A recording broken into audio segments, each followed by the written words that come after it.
Presidente. Nang dahil ba kayo po ay inihatid nyo ang Pangulong Duterte sa The Hague?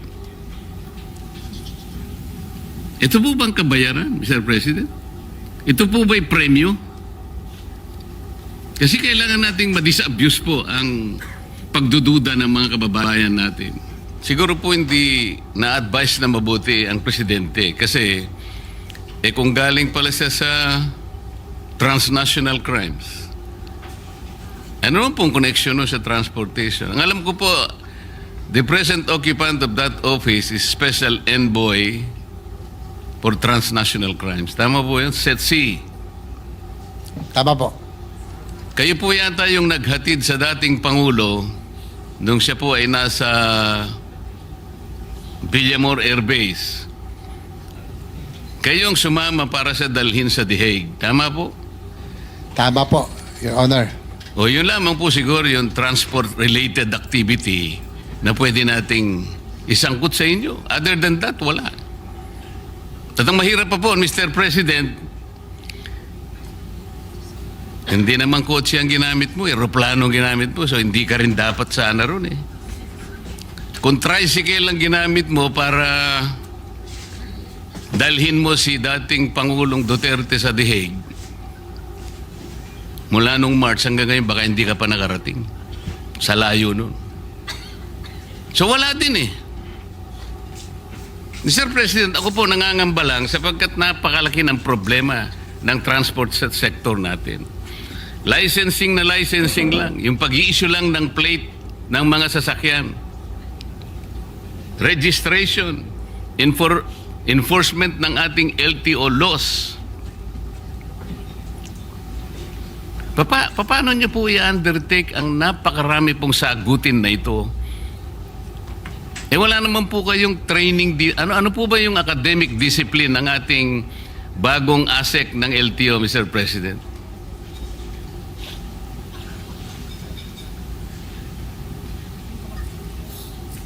Your Honor, Mr. President, according to our LTO Director, as additional credentials, he's a road safety advocate and he is a civil engineer by profession, Your Honor. Ano po? Civil engineer po. Ang dami pong civil engineer sa Pilipinas.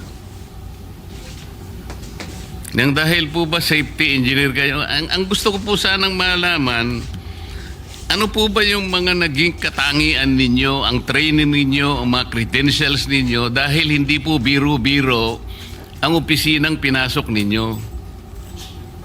Nang dahil lamang po sa rigudon, gano'n lamang po. I don't think the President was advised very well. Marami naman po siyang pwedeng ilagay bakit po kayo nagaling sa SETC? Kaya ang nilagay. O sige, nirigudon sana kayo. Baka kayo na po siguro ang naging executive director ng PCTC. Kasi kung hindi ako nagkakamali, yun ang Philippine Center for Transnational Crimes. Parang magkalapit. Pero para dalhin po kayo sa LTO, masyadong malayo po yun eh. Is my observation valid, Mr. President? Your Honor, Mr. President, according to Secretary Lopez, we just defer to the wisdom of the appointing authority, Your Honor. So, hindi rin naman daw nila, they were also caught by surprise daw nung nagkaroon po ng rigudon.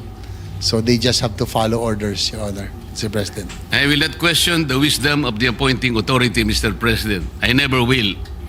Only the President can appoint anybody, nobody else.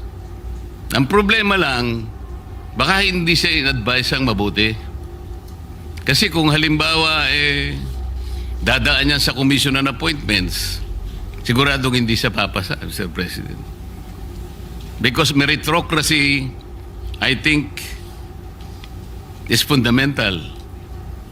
That is the only way wherein the checks and balances of the legislature will come in. Without questioning the appointing authority, but we can assess the competence, the merit and fitness of the appointee. Now we're talking about the budget, Mr. President.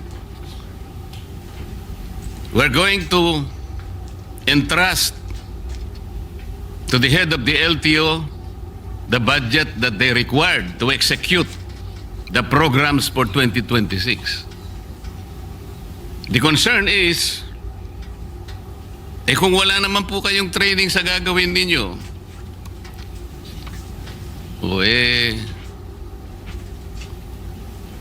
baka po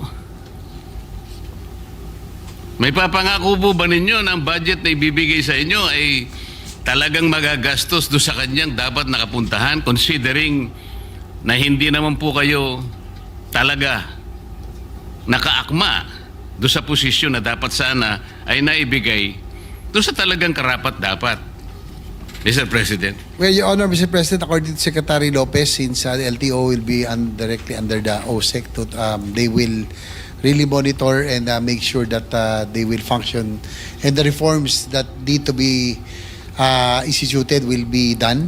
So yan po ang commitment ng Secretary Lopez natin. In fact, meron nga akong ditong side. Meron din pong appointee ron na hindi ako pabor no, na political appointee, na we should appoint people who have the technical skills and know-how and knowledge para hindi masayang, not political appointees. I'm talking about the PNR chairman who was recently appointed. Sayang po ang ating pong PNR. Yan po ang advocacy natin, railway system. Nag-appoint po ng isang dati naming konsihal na who had a lackluster record kahit bilang konsihal. Kaya nga, minsan nasasayang, minsan nakakapagtaka rin. Ako rin, Mr. Chair, nagtataka rin ho ako minsan. Nangihinayang po ako sa posisyon. We should be appointing people who have that capability and knowledge in position para hindi ho nasasayang. Salamat po sa sagot.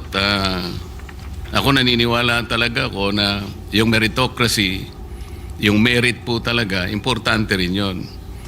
Halimbawa po ako, na-appoint ako na secretary ng DOH. Hindi ko po tatanggapin dahil hindi naman ako doktor Kung magicero po siguro, tatanggapin ko. Magic lang naman yun Ang ibig ko po sabihin, Mr. President, nang dahil ba kayo po ay inihatid nyo ang Pangulong Duterte sa The Hague?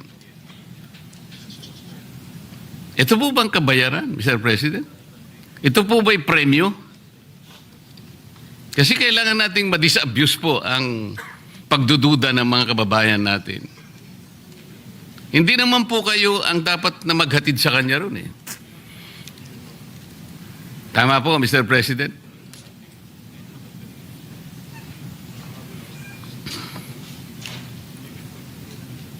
Your Honor, sabi po niya Asik Lacanilaw, siya nga po, he confirms that he was one of those on the plane with the former president. Opo, wala namang pagdududa doon and there's no debate in that. Ang tinatanong po, kayo po bang authorized na dapat sumama na maghatid sa hindi tamang pagkakahatid sa dating Pangulo? Under what authority did you accompany the former president to The Hague, Netherlands? According to Asik kanina lao, being with the OSCE, they are on top of the Interpol po. Kaya po sila po kasama. Kaya What do po you siya mean kasama. they are on top of the Interpol, Mr. President?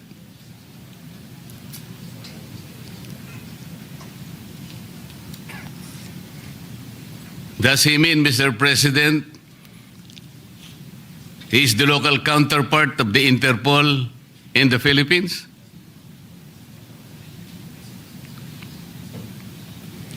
PCTC. Yung pong PCTC daw po is that's Interpol NCB Manila. Yun nga po. Yan po. The PCTC is the Philippine Center for Transnational Crimes. Opo. Kaya hindi po totoo na sinasabi niya na he is on top of transnational crimes. Kayo po ay special envoy, but the local counterpart of the Interpol is the PCTC. It should have been the executive director of the PCTC who should have accompanied the former president, even if we assume that that was regular. According to Asik Lacanilaw, that meron po daw siyang dokumento that he was well documented for him to be able to accompany the former president to The Hague, being the head of OSCE. PCTC is the operational arm. So, Tapos yung PCTC po is the operational arm under OSCE, Your Honor, Mr. President. So yun po yung kanyang personality or credentials for being the former president. Can you give us a copy of that document, Mr. President? According to Asik Lacanilaw, it's with the Office of the President, Your Honor. Ano po? Nasa OP daw, sa Office of the President. Or the Office of the Executive Secretary. Can you get over that copy? He will try to request for a copy, Your Honor. What does the document say, Mr. President?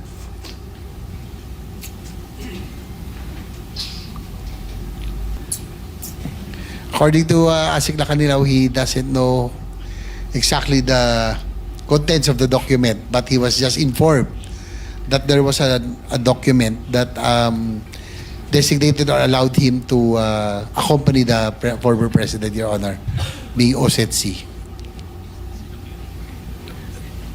Why do you think, Mr. President, I should believe that statement? He referred to a document which content he doesn't know. Ang alam niya lang niya, pinasasama sa kanya, Pangulong Duterte. What kind of reasoning is that, Mr. President?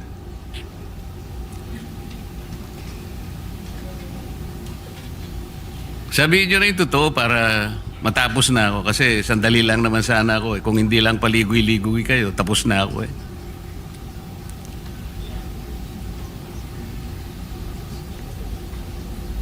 Well, according to him, it was in the nung nagkaroon daw ng investigation dito regarding that, according to Secretary Remulla of the LG, that yun lang po na sinasabi that he was well documented when he accompanied the former president, Your Honor. Sinabi mo na naman si Secretary Remulla eh. Puro kwentong kutsero naman ang... Ganito na lang. Kung sakasakali, Mr. President, kung sakasakali lang naman, ano,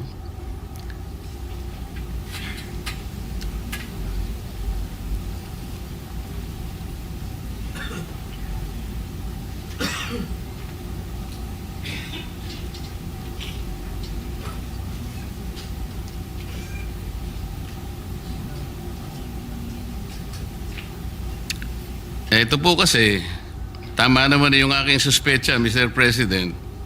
There was already an admission on the part of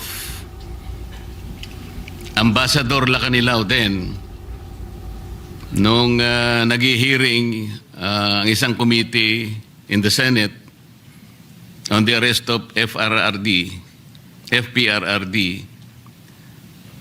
na nag-volunteer ka lang eh.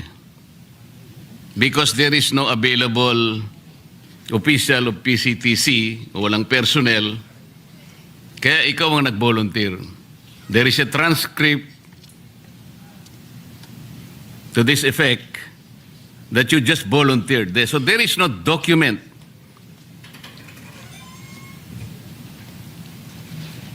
So, which is very, very clear, Mr. President, that he himself volunteered due to the unavailability of personnel from PCTC. So he arrogated upon himself something that was not lawfully delegated to him. Sa Makatid, talagang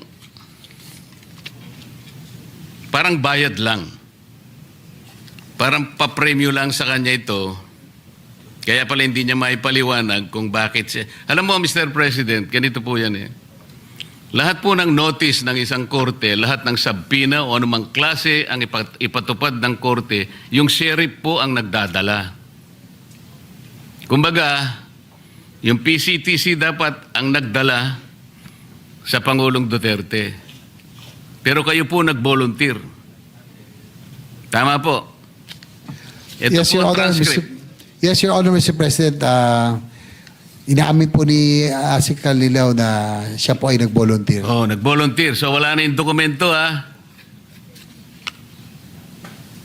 Wala na yung dokumento, eh. Hindi mo nga maipaliwanag kung ano yung content ng document. Eh, kwento lang yun. Kwentong kutsero lang.